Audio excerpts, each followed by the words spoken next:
Chapter 12. General Phillips looked over the latest weather reports and frowned. The heat wave was still hanging on. Summer was slipping away, but the hot, humid air was holding steady over the city, and temperatures were staying in the 90s or above. The pollution count was well into the unhealthy range, but New York's unwelcome visitors wouldn't give a shit about that. Hell, according to Dutch, they wore those masks. They probably didn't breathe the local air in the first place. Though they apparently could, if they wanted to. They could do just about any damn thing they pleased, it seemed. The radar report showed that faint, unnatural interference was still there. Not that he really needed that. He could just turn on a TV that didn't have a cable and see if reception was still lousy. Phillips was pretty sure that, despite all the thump-thing from his scientists, that any interference came from those damned alien ships. The police reports were the only encouraging sign. There hadn't been a third massacre yet. At least not that anyone at the NYPD knew of. But who knew what sort of slaughterhouse scenes might be lurking undiscovered in some attic somewhere? It was a big city, and it had been a long time since most New Yorkers could be bothered to be their brother's keepers. Of course, usually those things let their victims get a few shots off, just to make it interesting, and that might still draw attention in most neighborhoods. So maybe they really hadn't struck again. But if that was the case, why hadn't they? What were they waiting for? Phillips read down past the summary, into the body of the report. Usually he left that for the underlings, but he didn't want to risk missing anything on this case. Sealing off the scene at 20th Street had some trouble. That was no surprise. He'd tell his boys to hurry it up and get that place reopened. The local cops were never going to stop hassling about it, as long as there were reminders there of their own basement. And hassling those things would just get more good men killed. The only way to deal with the creatures was to leave them alone. Let them have their fun. When they'd had enough, they would go home.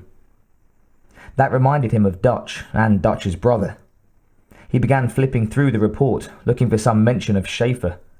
That stubborn son of a bitch wouldn't leave anything alone, Phillips was sure. He spotted Schaefer's name and paused, then stared. "God damn it," he said.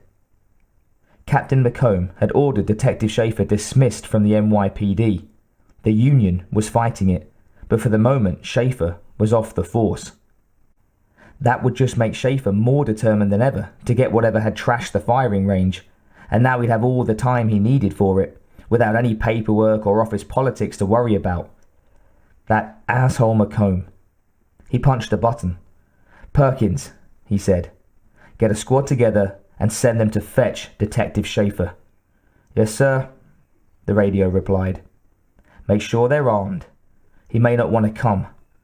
Warn them who they're dealing with." "Yes, sir." Phillips turned back to the report. Detective Rash had put in for his annual vacation, and McComb had agreed. After all, Rash's partner was gone, and he might as well take some time off before they found him someone new. Was Rash helping Schaefer? Were the two of them up to something that might stir up trouble? "Damn," Phillips muttered.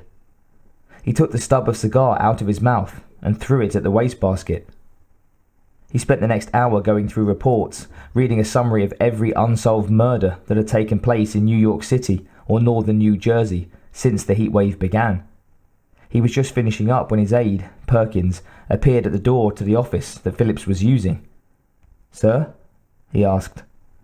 Phillips tossed the report aside. "We can't locate Detective Schaefer," the aide said. "He hasn't been seen anywhere in the NYPD area since McComb fired him. Not at One Police Plaza, not at the Academy on West 20th, not anywhere. He isn't at his apartment, and his mail hasn't been picked up for at least the past 2 days. He's not at Detective Rash's home in Queens, or if he is, he's not answering the door or the phone." Phillips stared at him for a moment. "Shit," he said. He thought it over, then said, "All right, put a trace on him. Get a search warrant. When they ask for probable cause, tell them flight to avoid prosecution for assault, and that he's wanted for questioning in a murder investigation. Search his apartment. Check phone records, bank records, credit card records, everything. Find him. And find Rash too. If anyone knows where Schaefer is and what he's up to, Rash does. Do you want Rash brought in? Phillips chewed his moustache. Yeah, he said. If we ask questions and then don't bring him in, he'll warn Schaefer. Perkins nodded. And if he doesn't want to cooperate with us? Shit, Phillips said again. Look, bring Rash in, but don't rough him up. We want him to cooperate, and maybe he will eventually, if we play nice. Yes, sir, Perkins saluted, turned and left. Phillips stared morosely after him. The whole setup stank. This wasn't how it was supposed to work. There were monsters loose in the city, and Phillips wasn't trying to stop them. Instead, he was trying to stop a couple of good men who were just trying to protect their homes and families. But it had to be like this. The monsters couldn't be stopped. The best he could hope for was not to make them angry, and to keep their presence a secret, so there wouldn't be any panic, wouldn't be any harebrained attempts to fight them, wouldn't be a lot of endless recriminations about who didn't prevent what, wouldn't be a congressional investigation and independent prosecutors and reporters prying into every nook and cranny of the government operation, investigations that wouldn't do a damn bit of good as far as stopping the aliens, but would blow the lid off every secret the government had left in covert operations. Maybe it would have been smarter to have built up a whole separate operation to deal with the alien hunters right from the start, instead of using the existing structures at first. But at the time, 8 years ago, no one had known how fast they'd have to act, or what they might need to do. It had seemed better to take a little piece of everything that was already up and running. CIA, FBI, NSA, everything. Which meant that if the shit hit the fan and the reporters began turning over rocks to see what they could find, they'd expose the dirty laundry in every branch. A single, all-new black operation would have been better, all right. Hindsight was always 20/20. Sir? Perkins was at the door again. Phillips looked up expectantly. The radar analysis group reported they found something anomalous, a reading for something splitting off from the main group and heading south. Christ, now what? Phillips stood up. Show me what you've got. He followed Perkins out.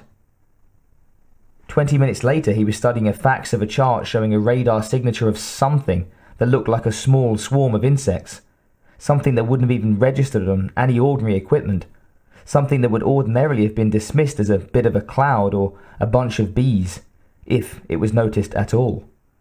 Except this particular swarm of bees or bit of a cloud had apparently been moving south at roughly 600 miles per hour. Phillips glowered at the fax. 600, he said. Since when are spaceships subsonic? Since never, sir, a technical sergeant replied. Our previous tracks were all at hypersonic speeds. So what the hell was this one doing? We don't know, sir, the sergeant replied, except, well, commercial airliners cruise at about that speed. Phillips looked up from the paper. So is this a goddamn airliner? No, sir, it's not, the sergeant said. But, well, it might be a shadow of some kind or an echo. We're dealing with stuff right on the edge here, sir, right at the limits of our equipment. So it may not have anything to do with our unwanted visitors, Phillips asked. The sergeant shrugged. I wish I knew, sir, he said. I really wish I knew. I wish too, Phillips said, flinging the paper aside. I wish to God somebody knew what those things are doing.